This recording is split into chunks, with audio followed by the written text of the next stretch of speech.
Hello, and welcome back, everyone, to another episode of And Now for Something a Little Bit Different. This episode, we are going to go back in time, all the way back to 1944, for a little movie called Meet Me in St. Louis, or more affectionately known, and I think properly titled, Meet Me in St. Louis. Now, Meet Me in St. Louis stars a certain Judy Garland. She sound familiar? You guys know that name? You should. Directed by Vicente Minnelli. That last name should ring some bells.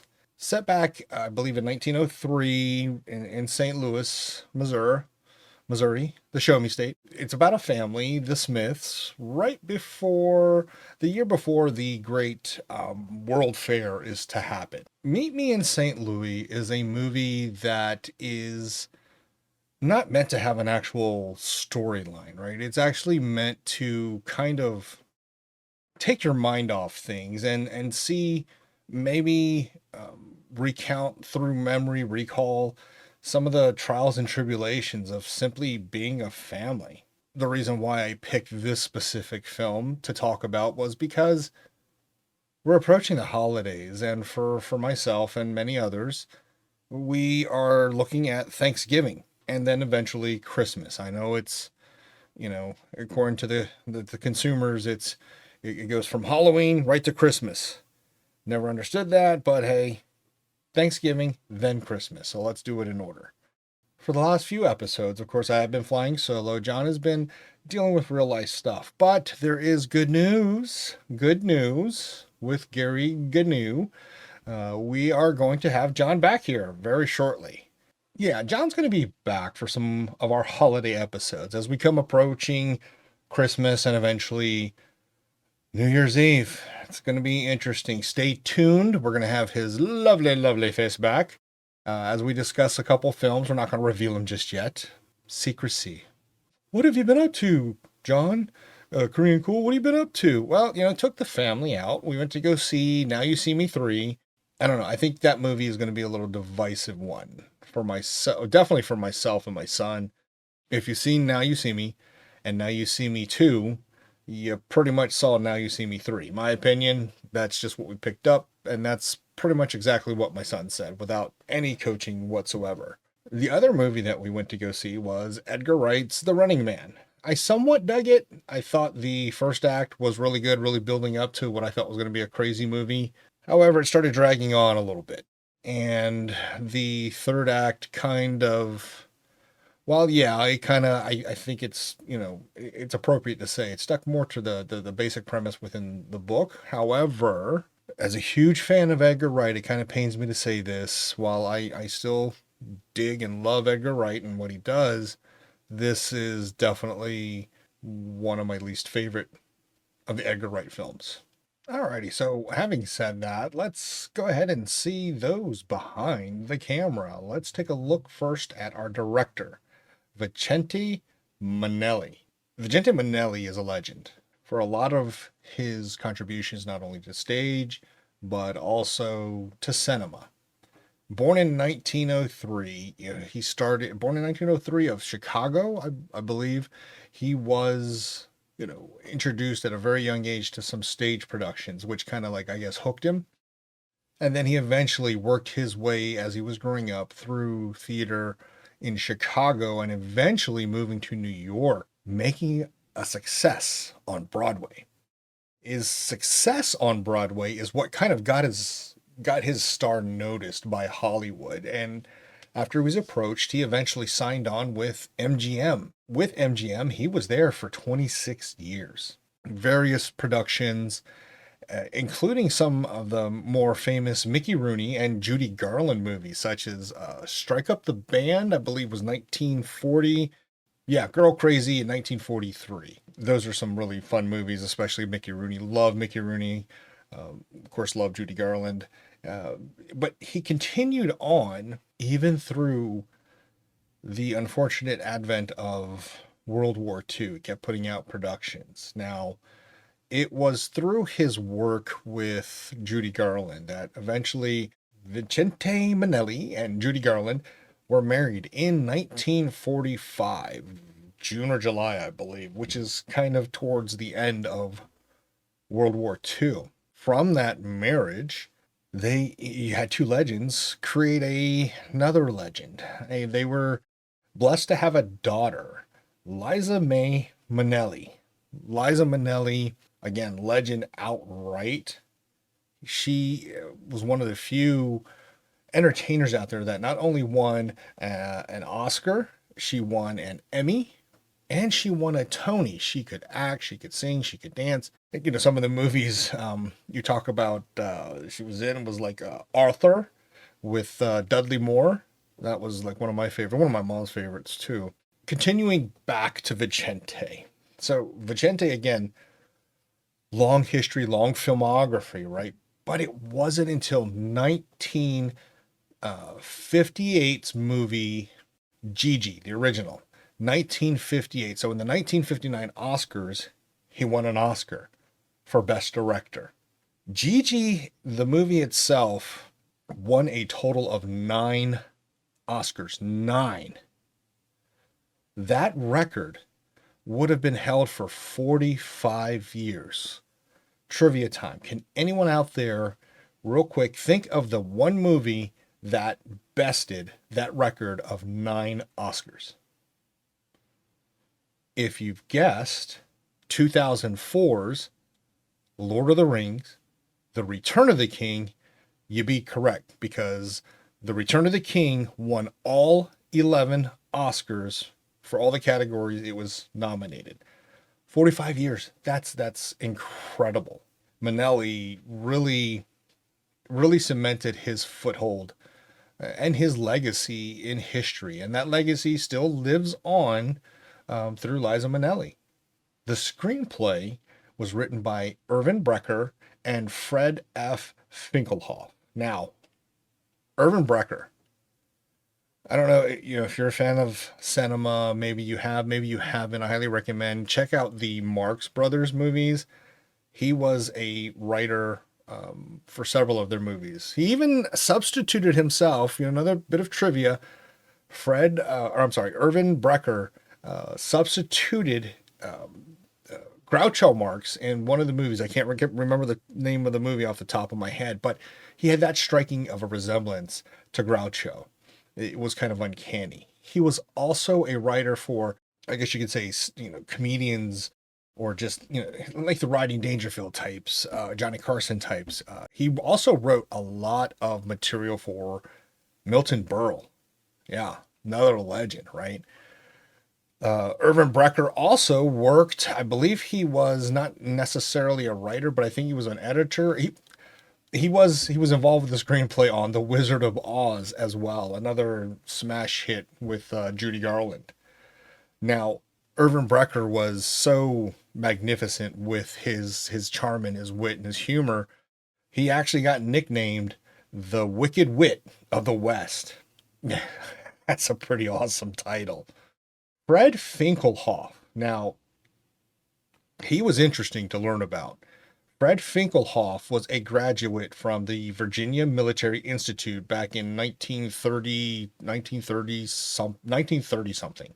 His life as a cadet at the VMI actually got written. He and I think one of his former roommates or current roommates at the VMI converted their experiences there into a stage play.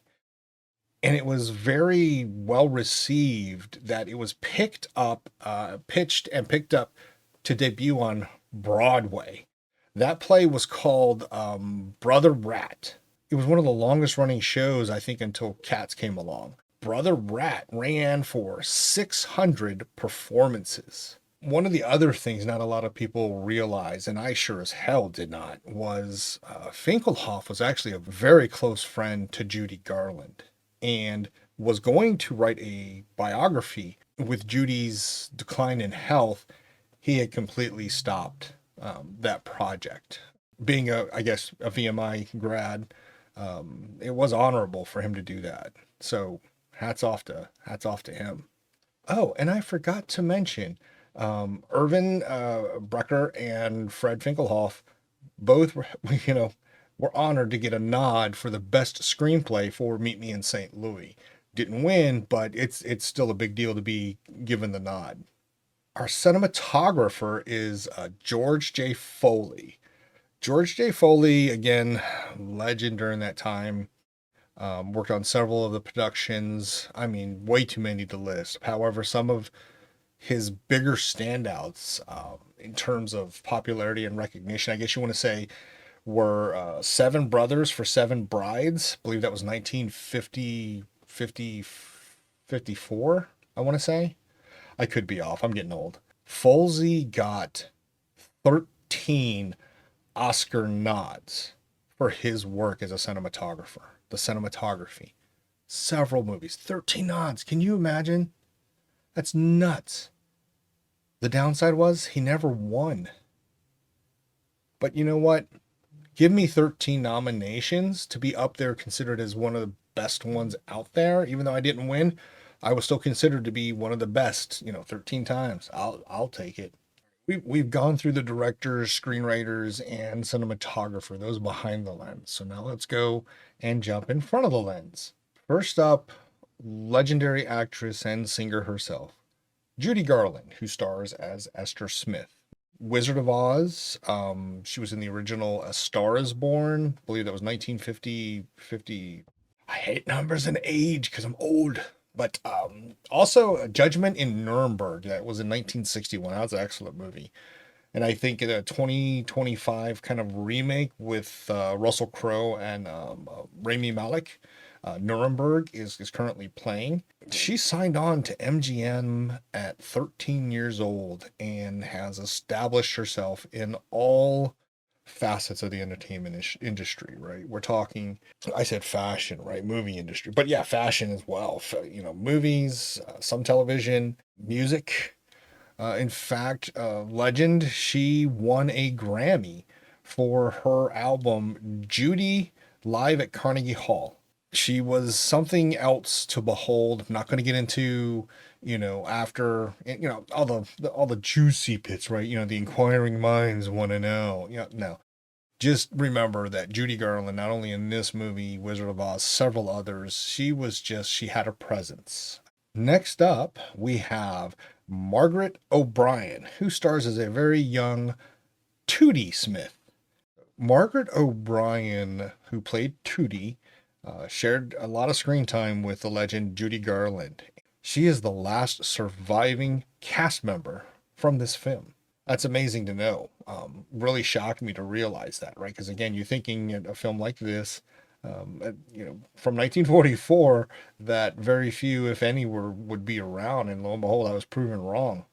Also, interesting tidbit: because of her work on Meet Me in St. Louis, while she didn't get an Oscar nod, she was actually given a juvenile Oscar somewhere around 1955, 54, 56, something like that.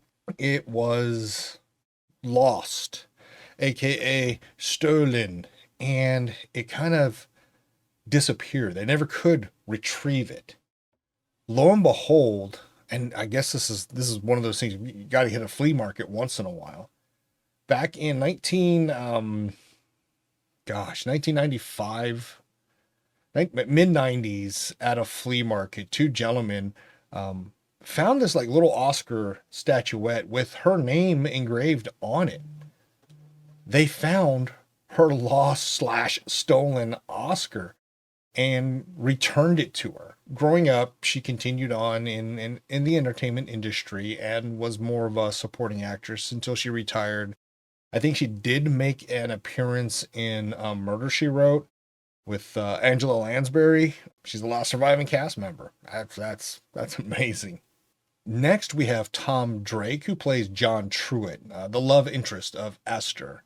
And, he did a lot of movie and a lot of TV, but he was never, I guess you could say, leading man material. But he did put out some, memorable ones like Mr. Belvedere Goes to College, as well as appearing in one of my favorite TV shows. Well, I guess I could say shoes, right? Because it does have a detective in there.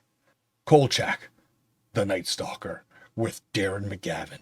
Darren McGavin, also one of my all-time favorites. I literally watched that movie for hours on end on Christmas Eve to Christmas, right? Yeah, a Christmas Story. Not a finger. Next we have Mary Astor, who plays Mrs. Anna Smith. She's the mom of Esther and the four daughters, including Tootie. She made a markable appearance. It wasn't a huge career, but she did get into some classics. The Maltese Falcon. She also starred in Little Women with Margaret O'Brien. So a little crossover here and there. But again, career, several bit parts here and there, supporting roles, all that good stuff. Then we have Lucille Bremer, who plays Rose Smith, Esther's older sister, I believe. Now, she had a very brief career in Hollywood. She ended up marrying very well. And I think her biggest mark was she worked on a movie called Yolanda and the Thief with a certain Fred Astaire. Then we have Leon Ames, who plays Mr. Smith, the father figure, the head of the household. He, again, like others, movies, TVs, back then you took pretty much every job that you could get. However, some of his marks, he also was in the movie Little Women with Margaret O'Brien and Mary Astor. He also, another one, the original The Postman Always Rings Twice. Very, very good classic movie. I recommend you watch that. However, this is the crazy part in diving into this movie. Leon Ames was one of the founding members of the Screen Actors Guild. How crazy is that? Okay, this next actress, Margaret Main, who plays Katie the Maid. Now, that name probably doesn't ring a bell. However, do the movies or the name Ma Kettle ring a bell? Anybody ever see any of the Ma and Paul Kettle movies? Yeah, she was definitely a huge part of that. Very, very prolific Southern-like lady who started some of the funniest movies back then that I saw. Again, Ma, Pa, and Kettle. One of those was like the Egg and I. Gosh, what was feuding, fussing, and a fighting. That's another one. If y'all have anybody down south, y'all kind of understand that dialect when they talking about we's fussing and fighting. It just happens the way it does, man. You want to talk about legends? Okay, Grandpa Smith, played by Harry Davenport. This gentleman he portrayed various characters in over 100 roles. 100, right? Doesn't matter the media. You did 100 roles. That's nuts. That's like trying to get, Samuel L. Jackson to freaking wow. He starred or didn't star in, but he was definitely one of the supporting cast in huge movies. I think the one that comes to mind is Gone with the Wind. I think he played the doctor in that movie. Legendary actor who got his start like in 1913. Okay, 1913, if you're like a film or cinema history buff, you'll understand that 1913 was kind of the advent where they finally were able to match and marry audio to the video, right? He came in at the end of the advent of audio in film. Up to, I believe it was I want to say 1980 something was like his final role before he finally retired. But again, he's this kind, he is that grandpa looking type actor, right? White hair, kind face, features that southern gentlemanly charm. Alrighty, we've talked about the cast. We definitely talked about the crew. Let's get right into the 1944's Meet Me in St. Louis. Now, the plot of this movie there is no real plot. It's just simply again, period piece from 1903, a family that lives in St. Louis, Missouri, who are going through some trials and tribulations that most families face. However, although different times, different problems, but it's still the premise of, family life. Now, the movie is interesting because it starts through the spring of 1903, right? And the movie opens up with, the family, um, Katie the maid, and Mrs. Smith making soup.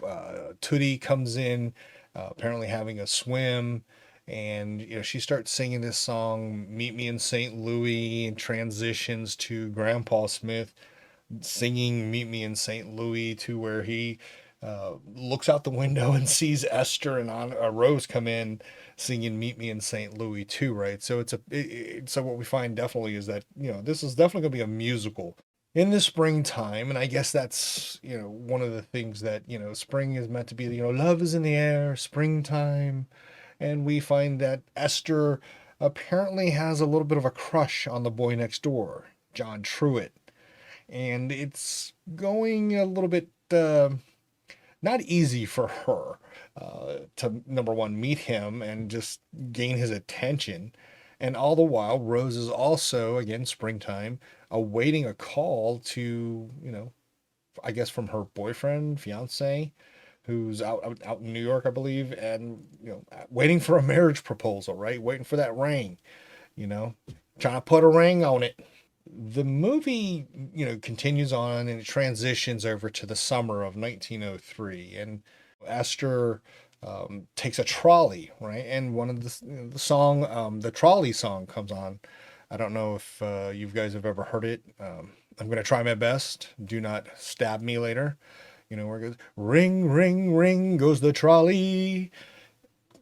Yeah, so that piece. But the standout part during the summer, Mr. Smith comes home and apparently it is hot. And he's like, I am burning up. I need to take a cold bath. Delay dinner for an hour. And there's a huge kerfuffle about delaying dinner for an hour. They do it, and there's some comedic moments in it too. There's some brilliant lines, such as, well, I'm sure the corned beef will not be, that overcooked. To which Katie would go, well, it'll definitely be an hour longer, tougher. It's some good stuff right there. And in this call, there's finally a call from Rose's boyfriend. However, the connection, again being 1903, those connections aren't that great. So there's a little miscommunication, and finally, Mr. Smith says, "Okay, that's it. No more phone calls. I'll tell you what, if there's anything else going on, I'll be the one to answer the phone." And as soon as he sits back down, the phone rings. Esther, can you answer the phone, please? The movie continues on, again, transitioning from summer now to fall. What's the big event in fall, folks? Well, if you said Baltimore Comic Con, I would agree with you technically, but it's Halloween. So here we see Tootie and one of her other sisters, I believe it was Anna, getting dressed up for Halloween. Now, for those of us who grew up in the late 70s and 80s, right? It was those plastic masks. You put them on for Halloween, and as you're breathing, right, layers and layers and layers of condensation build up. Tootie, and I want to say Anna, go out and they meet some of the other neighborhood kids. Well, what the fuck? These kids are setting a bonfire, right? They're throwing shit on this big ass bonfire, talking about whose houses they're gonna go pull some nasty pranks on. Well, no candy gathering. They just wanted to go out and pull pranks. Tootie finally volunteers to take on one prank where she goes to a house, talks to, I forget the gentleman's name, the character's name, but she's like, we hate you, and then throws like a sack of flour in his face. They come back and they throw some more stuff on this bonfire. I don't get it. I guess that was the thing to do back in those days. I don't know. What we do see then is it cuts back into the house with the family. Esther, talking with, Rose about John Truitt, and then all of a sudden they hear like Tootie screaming, and then they run downstairs and they find, Tootie had come home and she got like a busted lip. She was missing a tooth. And they're like, Tootie, what happened? What happened? And Tootie tells this story of how the next door neighbor, John Truitt, hit her. Weaving this tale that, at first, the way she tells it, because, they just have a tendency to tell stories, and I guess that's the key word, stories. So whether you believe it or not, I guess is up to you. But in this case, the Smiths, especially Esther, believe her. So Esther goes over next door, bangs on the door. John comes out. She proceeds to whooping his ass. You know, like those cat videos, right? She's just like whack, whack, whack, whack, whack, whack, whack. It's nuts, hilarious at the same time too. And then she comes back home and says, I showed him, and then they finally got the truth out of Tootie. John Truitt actually kind of saved her life, and he snatched him up, and in the tumble she got hurt, and that's how she lost her tooth. Needless to say, a little embarrassing for Esther, who now has to go back, apologize to John for the truth, and she does, and he doesn't think nothing of it, right? He's being a real gentleman about it. He understands. The family kind of has a get together that evening, and Mr. Smith kind of reveals. So he is taking another job. He's heading up another company or division or department in New York City. The family is kind of, well, they're definitely flabbergasted, right? The pain of having to move, losing friends, losing love interests. It starts to, come out verbally, in which Mr. Smith says, hey, I need to do what I need to do to provide for my family, and this is what we're going to do, and we're moving there after Christmas, right? And that was one of the other big things, right? Because I mentioned a little bit earlier in this episode, the big thing happening in St. Louis, Missouri in 1904, and this is a historical fact, the World's Fair was going to open up, right? Which again was a centennial of the Louisiana Purchase. It's a big deal. So they're a little upset that they might miss it, having to move to New York City. Then the movie continues on into winter of 1903, and this is where they're going to have the primary scene. The setup is as they're approaching the end of the year, the move is impending, but everyone's going to have a good time at this Christmas ball, this Christmas party that they're having. The setup is they go to this big Christmas ball, and some episodes, some flashbacks. John and Esther were, Esther was making some progress, right? She was making some progress with John. However, John could not attend the Christmas ball with Esther because he did not have a tuxedo. Well, this was upsetting to Esther, and here comes Grandpa Smith. He comes in to save the day. He's like, you know what? You know why it's good to have a tuxedo? Because tuxedos like to dance. So you have to take the tuxedo once in a while and let it dance. Basically, he was saying, you know what? I know you don't have John to go to the dance with. I'm going to take you. It's a sweet gesture. It's actually a sweet meaning to it. And of course, they go to the ball. Somehow John was able to procure a tuxedo. And he shows up, kind of saving the day. Goes through dances or some scenes. And, the icing on that cake was John actually proposes, which is a great thing, but it's also an upsetting thing because, again, she knows the family is going to be moving away. After the Christmas ball, Esther comes home and she finds Truitt like sitting in the dark near the fireplace, the tree, and she's like, Tootie, why are you down here?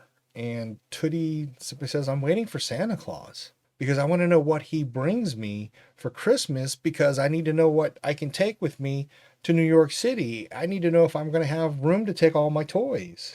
Endearing and sweet, because Tootie in the movie is 5 years old, so yeah, I can kind of get that thinking. At one point, Esther tells Tootie, it doesn't matter where we are as long as we're together. And that's a great line when it comes to family or friends, right? It's a great line. And then she proceeds to sing a rendition of Have Yourself a Merry Little Christmas.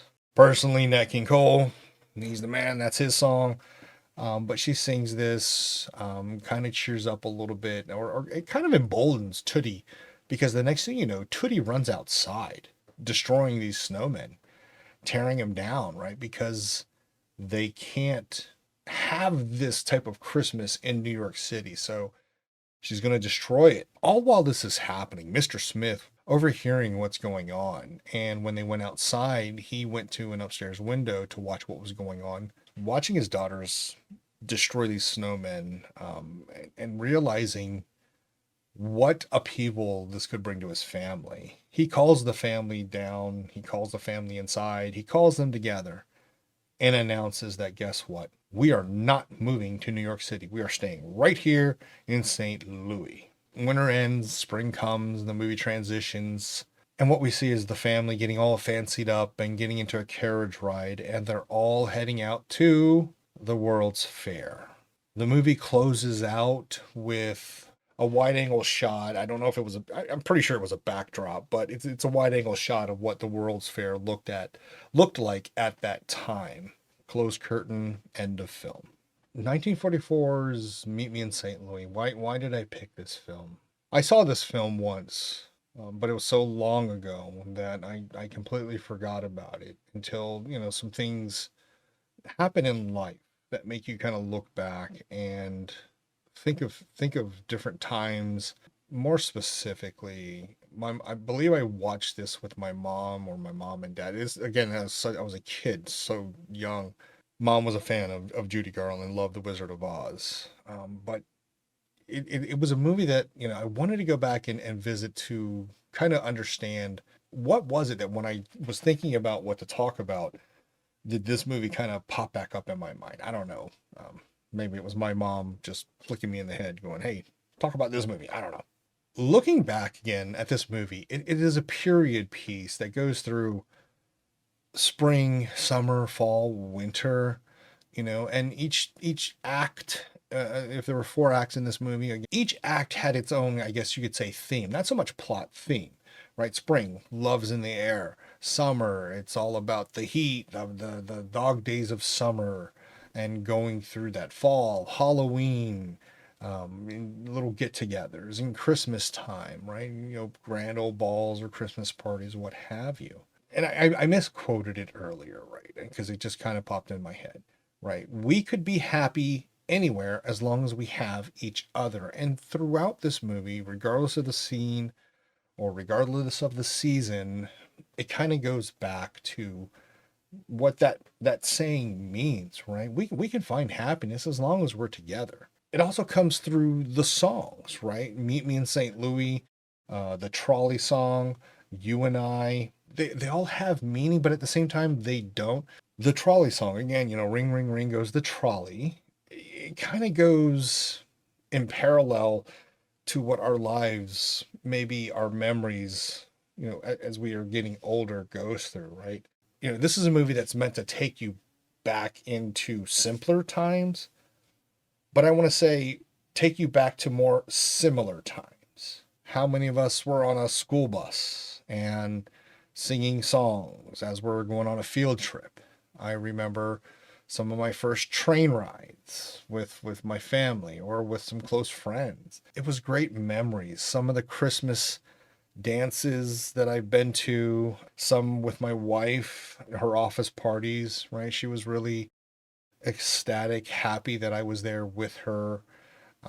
Just great memories. Again, not so much simpler times. You look back on your life, you look back on history for most folks, I hate to, be presumptuous that everyone has the greatest life and all that good stuff, because I know not everybody does. However, there are times that you have those good memories, right? And it's the simple things. Me, sometimes it was going fishing with my dad and my brother, my uncle, my aunt, just hanging out in North Carolina, doing country boy things, riding trains or watching movies with my mom. How do I say it? We all struggle. We all have times. And again, the holidays that are coming up, it is sometimes a struggle for some folks. And I get that. I truly do. On a personal level, I lost my mom the day before Thanksgiving, right? So Thanksgiving kind of lost its luster, even though I have many great memories with my family, my extended families around Thanksgiving, right? It's been tarnished since I lost mom. But growing up, I have my own family, and my brother has a family, and my dad's still around. I still got a lot of my extended family out there. I got friends, great friends that I consider family. So that's where Meet Me in St. Louis kind of drew me in a little bit, because I didn't want to to think about a movie. I didn't want to have to dissect a movie, right? Just entertain me. And I think that's what Meet Me in St. Louis does, right? It's just meant to entertain you. And I'm going to flip the script a little bit. These movies that were coming out between 1941 to 1946, right? The big thing going on, the world was on fire. World War II was happening, right? And these movies that were coming out during that era were meant to be a distraction, right? They were just meant to simply entertain you, not remind you of what the real world was. That was kind of what really stands out with Meet Me in St. Louis, because again, there's no real plot. They're little stories, little chapters, little sub stories within each chapter, which act. Growing up in a military family, the fear was always, oh my gosh, it's the third year, or we're coming up on the fourth year. Where are we moving to now? Right. And that was kind of our life for my brother and I, right? We were moving every 3 to 4 years, right? Sometimes from the States to Germany, Germany to back. Thankfully, we didn't go much anywhere else, but it was always that anxiety, right? We're losing friends, we were leaving stuff behind. Case in point was the second time we had to move to Germany back in 80. Oh God, I want to say 80, 84. I just got my first girlfriend. Whoa! Oh, but guess what? We're moving to Germany. What? So I could kind of relate to Esther that, hey, I finally got a girlfriend, and now I'm gonna have to leave him behind. This stinks, right? It's been through similar, and I think again the movie is meant to be like that, right? We've had simple fights with family members. We've had done well, most of us probably did a lot of crazy stuff. Again, I don't know how me and my brother are still alive with some of the shit we pulled. But it's again a movie that wants to make you not think about what's going on in the real world. Meet Me in St. Louis helps remind me that, even though I may not like current circumstances or past circumstances, it was a similar familiar situation that I found myself in, and I'm still here, right? I got a great family. I got fantastic friends. I got amazing coworkers that I don't even call them coworkers, right? They're my buddies, right? But again, the reason why I picked this is it just kind of hit me out of the blue. My mom, rest in peace, losing her the day before Thanksgiving, that was one of the hardest things that I went through. This was one of the movies that I watched with her. Huge fan of Judy Garland. We used to watch Wizard of Oz all the time. I think we went through like 2 or 3 VCR tapes because we kept watching it over and over again. Meet Me in St. Louis, I would like to think, is one of those movies where she could sit and enjoy just the visuals, the songs, the simplicity of the film. We just want something to simply entertain us. Meet Me in St. Louis definitely does that. I want to thank everyone for stopping by, but before I say goodbye, here are a couple of podcasts that you should also be listening to. Listen to this one first. So first up, Not a Bomb Podcast with Brad and Troy. Guys they're just such a blast.